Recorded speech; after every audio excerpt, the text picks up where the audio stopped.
Rohini. Hi Sonakshi. ನಾವು ಸ್ಕೂಲಿಂದ ಬರುವಾಗ ದಾರಿಯಲ್ಲಿ ಎಷ್ಟೋ ಪ್ಲಾಸ್ಟಿಕ್ಗಳು ಬಿದ್ದಿದ್ದವು. Plastic spoon, plastic plate, plastic bottle. ಆದರೆ ನಾವು ಬಹಳ ದಿನಗಳಿಂದ ನೋಡ್ತಿದ್ವಿ, ಅದು ಪ್ಲಾಸ್ಟಿಕ್ ಕೊಳಿತಾನೆ ಇಲ್ಲ. ಹೌದು, ಪ್ಲಾಸ್ಟಿಕ್ ಕೊಳೆಯೋದಿಲ್ಲ. ಅಡುಗೆ ಮನೆಯ ತ್ಯಾಜ್ಯ ಮತ್ತು ಕಾಗದಗಳು ಎಷ್ಟು ಬೇಗ ಕೊಳೆತು ಹೋದವು, ಆದರೆ ಪ್ಲಾಸ್ಟಿಕ್ ಕೊಳೆಯಲಿಲ್ಲ. ನಾವು ಇದನ್ನು ಸುಟ್ಟು ನೋಡಿದ್ವಿ, ಆದರೆ ಅದು ಪರಿಸರಕ್ಕೆ ಮಾಲಿನ್ಯವಾಯಿತು ಹೊರತು ಅದು ಪ್ಲಾಸ್ಟಿಕ್ ಸುಡಲೇ ಇಲ್ಲ.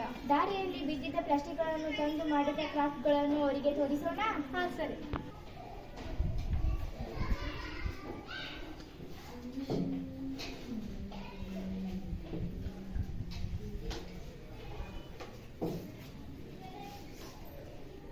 ನೋಡಿ, ನಾವು ಪ್ಲಾಸ್ಟಿಕ್ ಬಾಟಲಿಂದ ಮಾಡಿದ ಪ್ಲಾಸ್ಟಿಕ್ ಬುಟ್ಟಿ ಮತ್ತು ಪ್ಲಾಸ್ಟಿಕ್ ಬಾಟಲಿಂದ ಮಾಡಿದ ಹೂವು ಮತ್ತು ಪ್ಲಾಸ್ಟಿಕ್ ಗ್ಲಾಸಿಂದ ಮಾಡಿದ ಹೂವಿನ ಬುಟ್ಟಿ ಮತ್ತು ಪ್ಲಾಸ್ಟಿಕ್ನಿಂದ ಮಾಡಿದ ಹಾರ.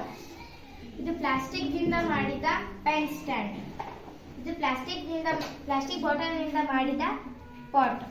ಇದು ಪ್ಲಾಸ್ಟಿಕ್ ಗ್ಲಾಸ್ನಿಂದ ಮಾಡಿದ ಹೂವಿನ ಬುಟ್ಟಿ. ಇದು ಪ್ಲಾಸ್ಟಿಕ್ನಿಂದ ಮಾಡಿದ ಪಾಟ್. ಇದು ಪ್ಲಾಸ್ಟಿಕ್ ಬಾಟಲ್ನಿಂದ ಮಾಡಿದ ತೋರಣ ಮತ್ತು ಇದು ಪ್ಲಾಸ್ಟಿಕ್ ಸ್ಪೂನ್ನಿಂದ ಮಾಡಿದ ಕ್ರಾಫ್ಟ್. ಇದು ಪ್ಲಾಸ್ಟಿಕ್ ಡಬ್ಬಿಯಿಂದ ಮಾಡಿದ ಬಾವಿಯ ಇದು ಪ್ಲಾಸ್ಟಿಕ್ ಕಾಗದದಿಂದ ಮಾಡಿದ ಆಕಾಶ ಬುಟ್ಟಿ.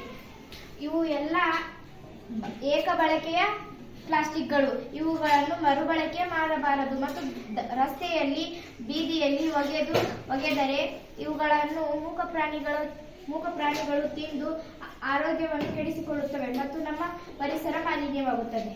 ಹಾಗಾಗಿ ನಾವು ಪ್ಲಾಸ್ಟಿಕ್ ಬಳಸುವುದನ್ನು ಬಿಡಬೇಕು.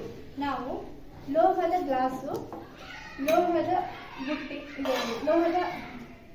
ಮತ್ತು ಲೋಹದ ತಟ್ಟೆಯನ್ನು ಮತ್ತು ಲೋಹದ ಬಾಟಲಿಯನ್ನು ಬಳಸಬೇಕು.